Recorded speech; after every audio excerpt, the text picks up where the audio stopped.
Buenos dias, damas y caballeros.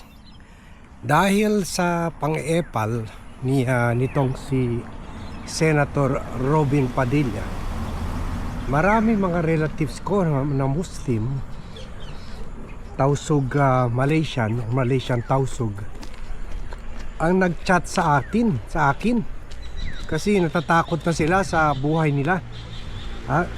Dahil meron tayo more than 1 million documented and undocumented Filipinos living and working in Malaysia.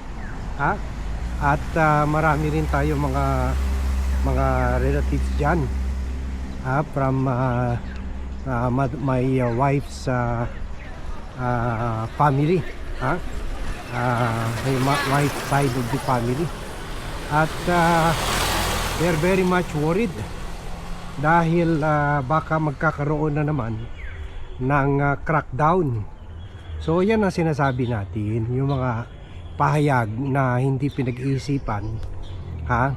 Natatakot na yung mga Filipino Malaysians na magkakaroon na naman ng massive crackdown.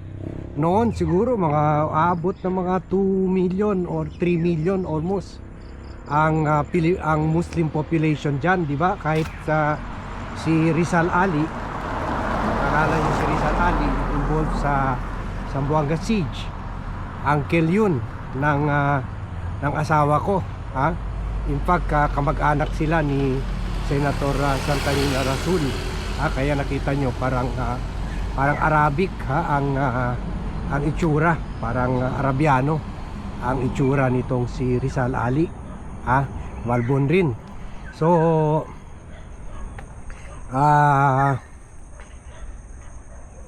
kahit ito nakapagtago doon after killing General Batalla, na naging kaibigan ko rin nung reporter ako ng Philippine Daily Inquirer covering the PC Constabulary Command sa Zamboanga City. So ganon kadami yung mga Filipino community doon, kaya malaya at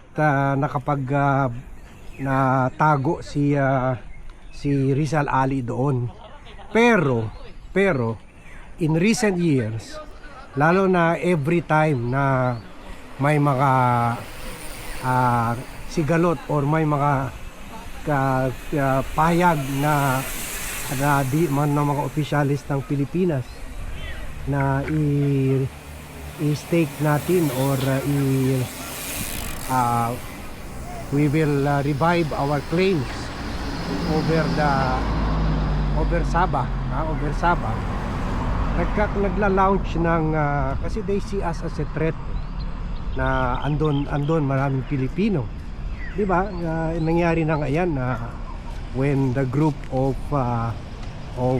former MNLF still active pa rin sila kahit medyo meron na sila, hindi na sila gaano ng gugulo, pero andyan pa rin yung Moro National Liberation Front ni Nur Miswari.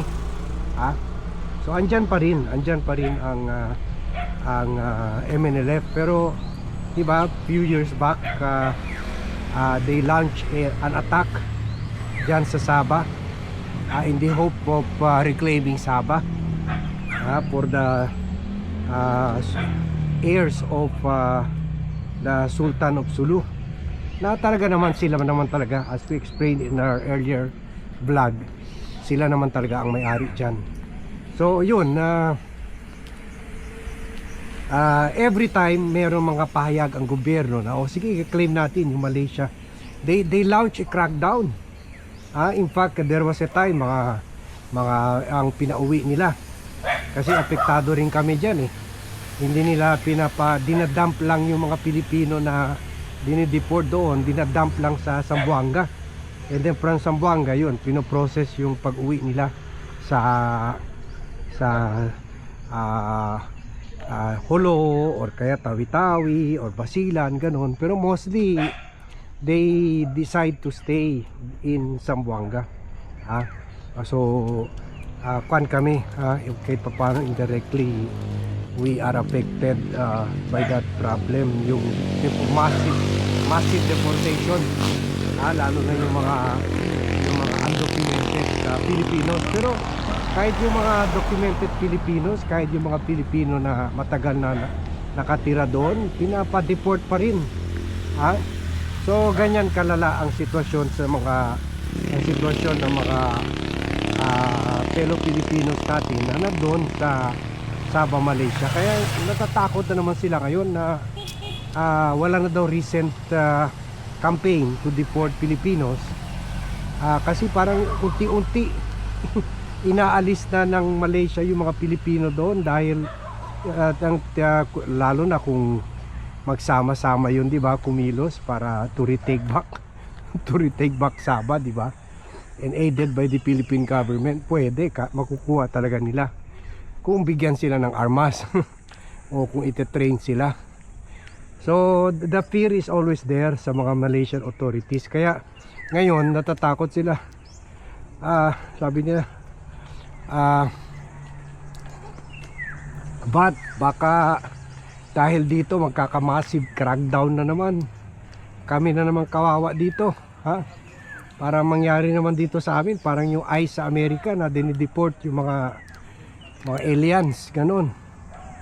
So yan na ang problema, na kung magsalita ka without kung gagawa ka ng pahayag without thinking about the consequence.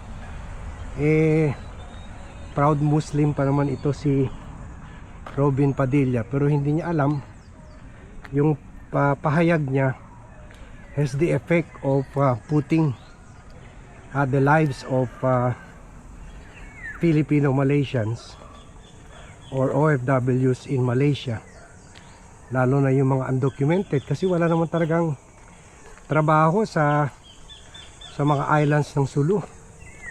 Na rin na very na pinabayaan na rin ng gobyerno yung mga lugar na yan.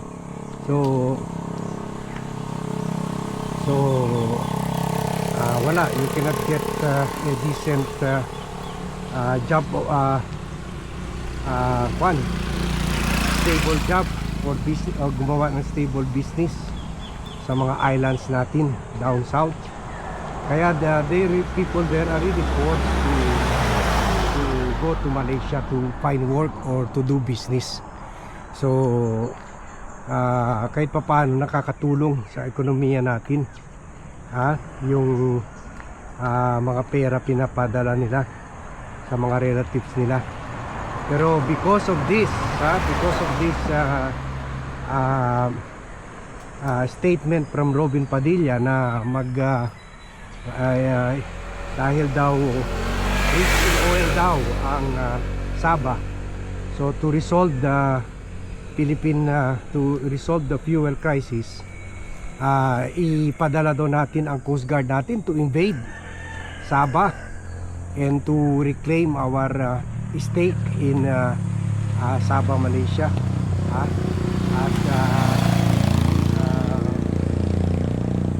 Dapat daw ipadala daw ni President Bongbong Marcos itong si Jay Tariela, kasi anyway very passionate in reclaiming the West Philippine Sea, or staking our claim on the West Philippine Sea.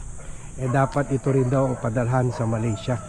Medyo sarcastic nga yung remark, pero to people living in Malaysia, any which way nakakatakot yun, kasi pinapahamak ni Robin Padilla ang mga Filipino Malaysians. Sila ang magsasuffer sa consequence ng pahayag ni Robin Padilla. So sabi nga nila, Muslim ba talaga si Robin? Bakit pinapahamak kami? O di ba? So diyan na sana itong si Robin Padilla, sana istadihan niya yung mga pahayag niya, kasi they have real consequences on the lives of people, including dyan sa Sabah, Malaysia. So natatakot na naman sila, baka may magkakaroon na naman ng massive crackdown against Filipino Malaysians, and all because dito sa mga paepal na ginagawa ni Robin Padilla. So again, we can always say with disgust, this is where your taxes are going. So sana matuto na tayo, kasi last term na yan si Robin, baka tatagbo yan ulit, ha? So alam nyo na, alam na this, lalo na kayo dyan mga Pilipino sa Malaysia at mga relatives na mga Pilipino sa Malaysia.